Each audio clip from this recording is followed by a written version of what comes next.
Title: This year, just your brother's family, my mom texted. I replied, Enjoy! Start. The phone vibrated again. Call me, Mom insisted. I stared at the screen, a quiet smirk tugging at my lips. I didn't call. Not yet. Let her stew. Let her imagine the tension she didn't even know she invited. I remembered the text clearly. Thanksgiving. This year, just your brother's family, she wrote. I had replied, Enjoy. Short, cold, polished, calculated.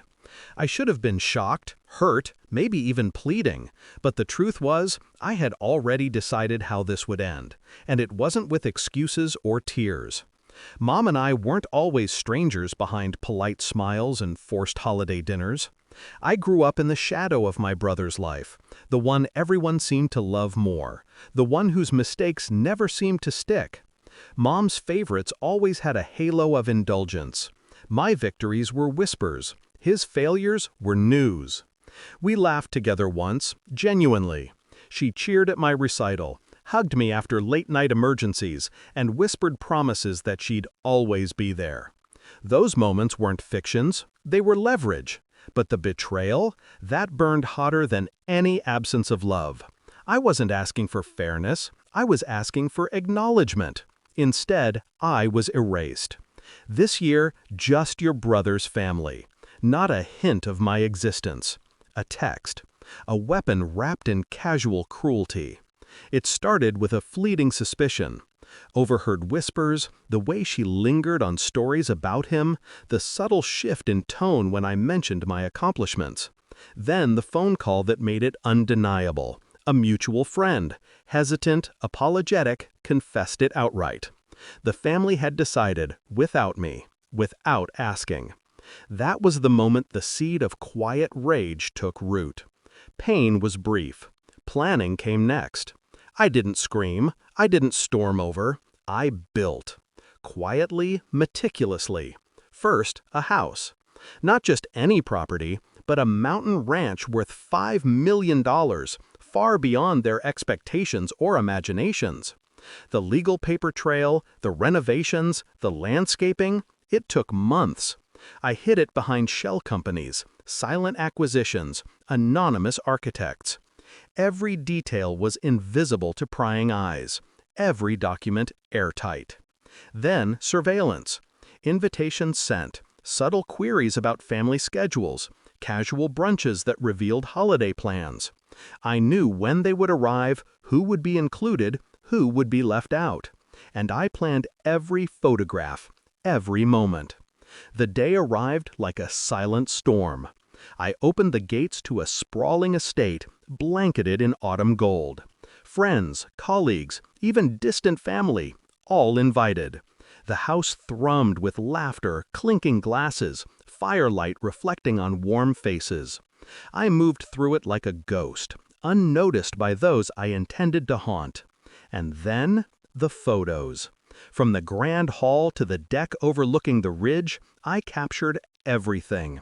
The smiles, the feasts, the cascading laughter. Every frame a testament to what they refused to acknowledge. Every frame a mirror showing them the life they'd tried to deny me. The first call came before sunset. Where? Where are you? Mom's voice cracked, tight with disbelief. Enjoying the holiday, I said softly. Not loud, not gloating, just fact. They didn't understand, not yet. They wouldn't until the flood of images arrived, group photos with faces they'd never expected to see, every frame screaming inclusion, every smile a silent rebuke. Texts came next, frantic, guilty, desperate. How could we not know? We were wrong. Call us. Each ping was a tiny victory, a slow crescendo of power. When they finally arrived at the estate the following week, expecting a polite confrontation or an awkward meal, I met them at the front door. The mountain ranch stretched behind me, leaves swirling around their astonished feet. Their expressions shifted from confusion to recognition, then to embarrassment. I let them stand there, silent, waiting. The weight of their surprise filled the air. I didn't explain. I didn't apologize. I let the landscape, the wealth, the warmth of people who mattered speak for me. Their shame was a private punishment, their regret a public spectacle they created themselves. Mom's eyes searched mine, frantic. I didn't. Enjoy? I echoed, with the faintest trace of the smirk I wore all those months. You chose your narrative. I chose mine. The fall was quiet but absolute. I had risen above petty resentment, above their favoritism, above the casual cruelty that had marked my life. They had made their choice, I had made mine, and for the first time it was mine alone, untouchable, untangled from guilt or compromise. Later, alone in the study, I scrolled through the images again. Firelight reflected in the windows, shadows dancing like memories. I felt nothing but clarity. Revenge wasn't a moment, it was a series of precise strokes, a chess game I had won. They would call, they would apologize, they would speculate, they might even attempt reconciliation, but it would never be on their terms, not ever again. And as the night settled over the ranch, the mountains silent witnesses to my triumph, I whispered to no one, they learned the hardest lesson. Never underestimate me. I am not their shadow. Justice was not loud. It was measured. It was clean. It was mine. And I was finally free.